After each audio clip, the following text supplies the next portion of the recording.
A cada vuelta se veían cada vez mejor todas las luces de la ciudad que formaban un amplio vapor luminoso por encima de las casas amontonadas. Emma se ponía de rodillas sobre los cojines y se le perdía la mirada en aquel deslumbramiento. Sollozaba, llamaba a León, y le enviaba palabras tiernas y besos que se perdían en el viento. Había en la cuesta un pobre diablo que vagabundeaba con su bastón por en medio de las diligencias. Un montón de harapos cubría sus hombros y un viejo sombrero desfondado que se había redondeado como una palangana le tapaba la cara. Pero cuando se lo quitaba descubría, en lugar de párpados, dos órbitas abiertas todas ensangrentadas. La carne se deshilachaba en jirones rojos, y de allí corrían líquidos que se coagulaban en costras verdes hasta la nariz cuyas aletas negras sorbían convulsivamente. Para hablar echaba hacia atrás la cabeza con una risa idiota. Entonces sus pupilas azuladas, girando con un movimiento continuo, iban a estrellarse hacia las sienes, al borde de la llaga viva. Cantaba una pequeña canción siguiendo los coches. Souven la chaleur d'un beaujour fay rever fillete à l'amour. Y en todo lo que seguía se hablaba de pájaros, sol y follaje. A veces, aparecía de pronto detrás de Emma, con la cabeza descubierta. Ella se apartaba con un grito. Y Bert venía a hacerle bromas. Le decía que debía poner una barraca en la feria de San Román, o bien le preguntaba en tono de broma por su amiguita. Con frecuencia estaban en marcha cuando su sombrero, con un movimiento brusco, entraba en la diligencia por la ventanilla, mientras él se agarraba con el otro brazo sobre el estribo entre las salpicaduras de las ruedas. Su voz, al principio débil como un bajido, se volvía aguda. Se arrastraba en la noche, como el confuso lamento de una indefinida angustia. Y, a través del tintineo de los cascabeles, del murmullo de los árboles y del zumbido de la caja hueca, tenía algo de lejano que trastornaba a Emma. Aquello le llegaba al fondo del alma como un torbellino que se precipita en el abismo y la arrastraba por los espacios de una melancolía sin límites. Pero Bert, que se daba cuenta de un contrapeso, largaba grandes latigazos a ciegas. La tralla le pegaba en las llagas y él caía en el fango dando un gran alarido. Después, los viajeros de la golondrina acababan por dormirse, unos con la boca abierta, otros con la barbilla sobre el pecho, apoyándose en el hombro de su vecino, o bien con el brazo pasado sobre la correa, meciéndose al compás del bamboleo del coche. Y el reflejo de la linterna que se balanceaba fuera, sobre la grupa de los caballos de tiro, penetrando en el interior por las cortinas de percal color chocolate, ponía sombras sanguinolentas sobre todos aquellos individuos inmóviles. Emma, transida de tristeza, tiritaba bajo sus vestidos, y sentía cada vez más frío en los pies, con la muerte en el alma. Carlos, en casa, la esperaba. La golondrina siempre llegaba tarde los jueves. Por fin, llegaba la señora y apenas besaba a la niña. La cena no estaba preparada, pero no importaba, ella disculpaba a la cocinera. Ahora parecía que todo le estaba permitido a aquella chica. A menudo, su marido, viéndola tan pálida, le preguntaba si no se encontraba mal. No, decía Emma. Pero, replicaba él, estás muy rara esta noche. Bah. No es nada, no es nada. Había incluso días en que, apenas llegaba a casa, subía a su habitación. Y Justino, que se encontraba allí, circulaba silenciosamente, esmerándose en servirla más que una excelente doncella.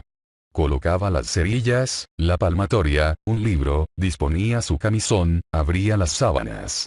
Vamos, decía ella, está bien, vete.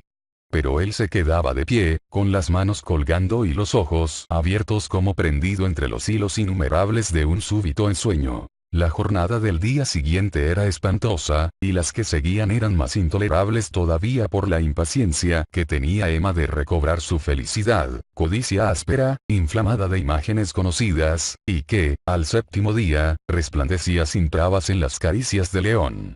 Los ardores de este se ocultaban bajo expansiones de asombro y de reconocimiento. Emma saboreaba aquel amor de una manera discreta y absorta, lo cuidaba por medio de todos los artificios de su ternura y temblaba un poco ante el miedo de perderlo más adelante. A menudo ella le decía, con dulce voz melancólica: «Ah, tú me dejarás, te cansarás, serás como los otros». Él preguntaba: «¿Qué otros?».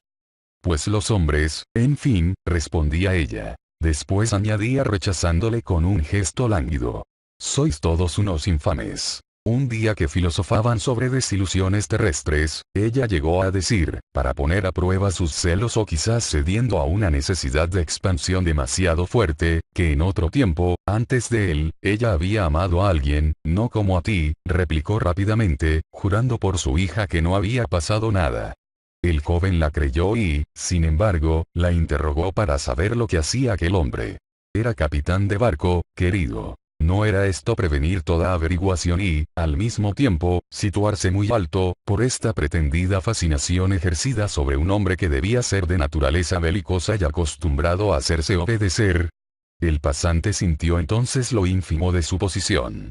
Tuvo envidia de las charreteras, de las cruces, de los títulos. Todo esto debía de gustarle a ella, él lo sospechaba por su modo de gastar. Sin embargo, Emma callaba una multitud de extravagancias, tales como el deseo de tener, para llevarla a Rouen, un Tilbury azul, tirado por un caballo inglés, y conducido por un cochero, calzado de botas con vueltas.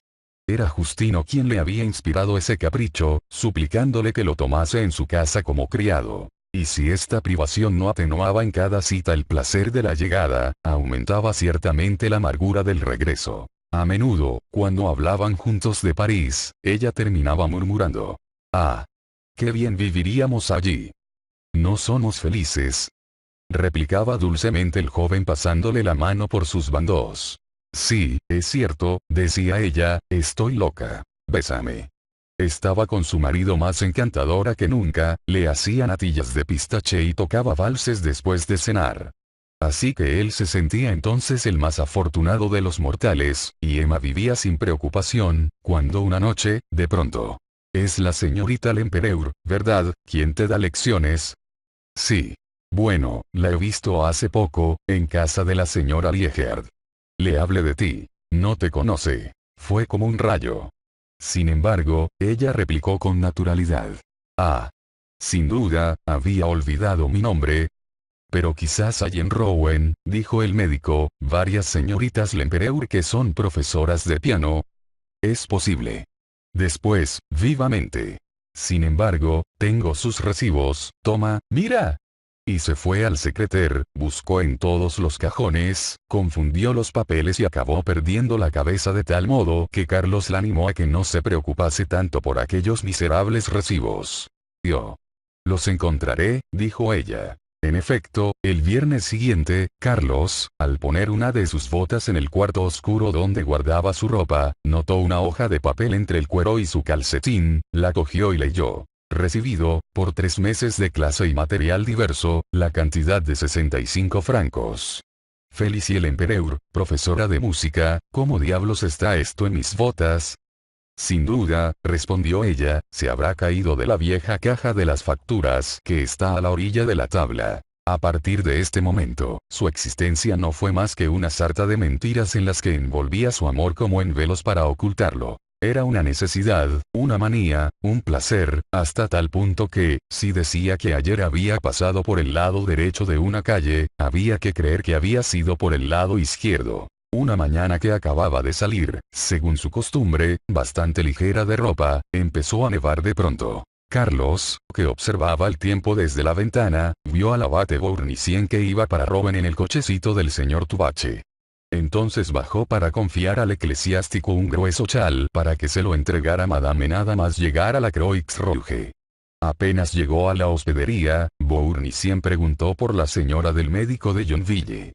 La hostelera contestó que frecuentaba muy poco su establecimiento. Por eso, aquella misma noche, al encontrar a Madame Bovary en la golondrina, el cura le contó lo ocurrido, sin al parecer darle importancia, pues se puso a hacer el elogio de un predicador que por entonces hacía maravillas en la catedral y al que iban a oír todas las señoras. Pero si el cura no había pedido explicaciones, otros podrían después mostrarse menos discretos.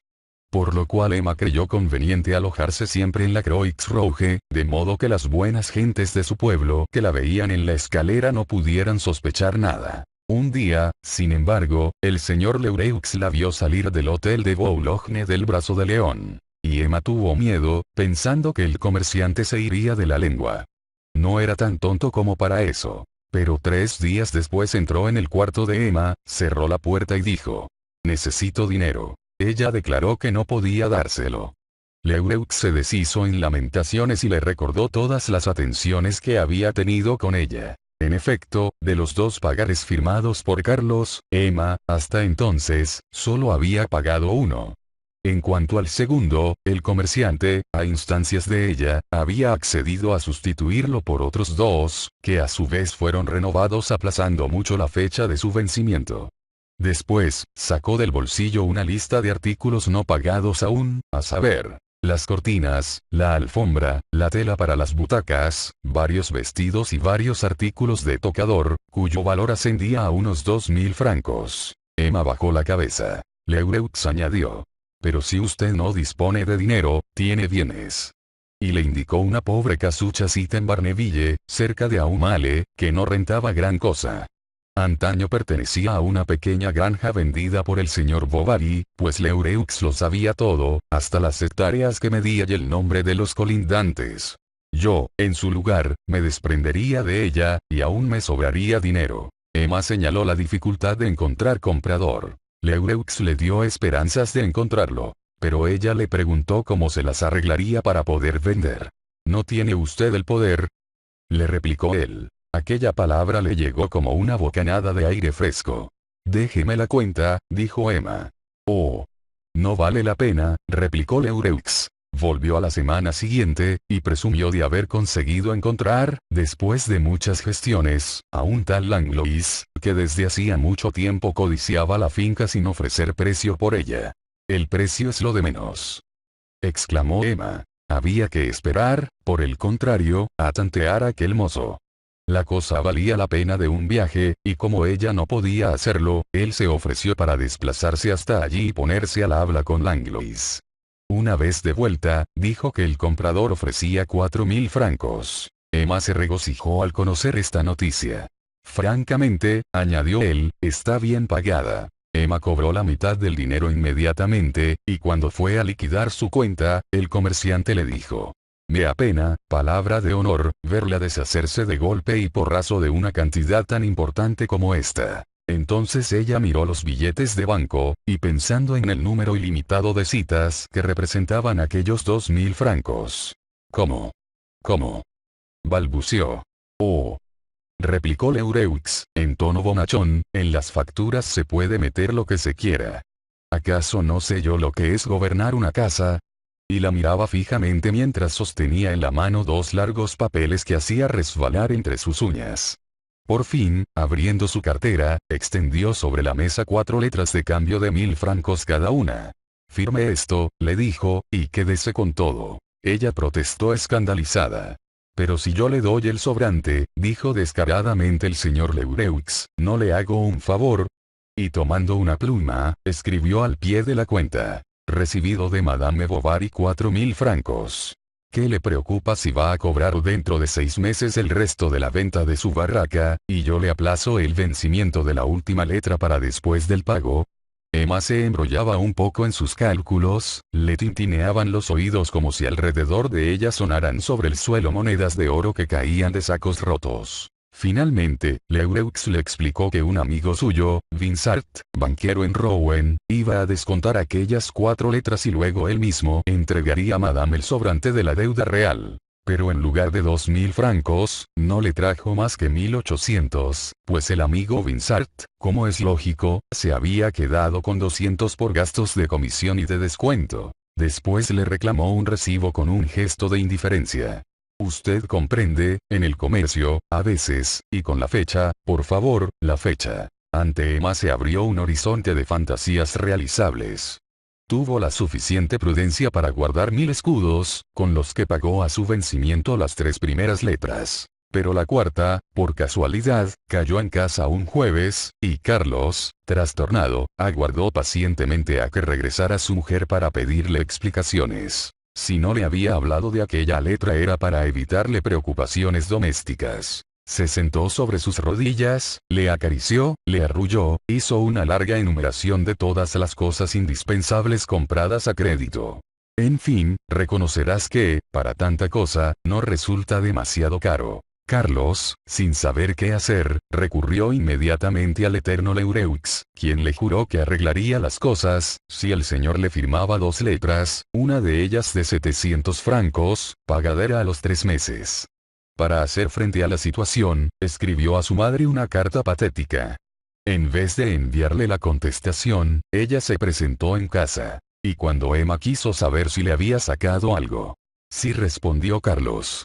Pero quiere ver la factura. Al día siguiente, al amanecer, Emma corrió a casa del señor Leureux para pedirle que le hiciera otra cuenta que no sobrepasara los 1000 francos, pues para enseñarla de 4000 habría que decir que había pagado los 2/3, confesar, por consiguiente, la venta del inmueble, negociación bien llevada por el comerciante y que no se conoció hasta mucho después. A pesar del precio muy barato de cada artículo, la señora Bovary madre no dejó de encontrar el gasto exagerado. No podían pasar sin una alfombra. ¿Por qué tapizar de nuevo los sillones? En mis tiempos, en cada casa había un solo sillón, para las personas mayores, al menos así era en casa de mi madre, que era una mujer honrada, os lo aseguro. No todo el mundo puede ser rico. Ninguna fortuna resiste el despilfarro. Yo me avergonzaría de llevar una vida tan regalada como la vuestra. Y, sin embargo, yo soy vieja, necesito cuidados, hay que ver. Hay que ver. ¿Cuántos perifollos? ¿Cuánta ostentación? ¿Pero cómo? Seda para forros, a 2 francos, cuando se encuentra chaconada a 10 sueldos y hasta a 8 sueldos que cumple perfectamente su cometido.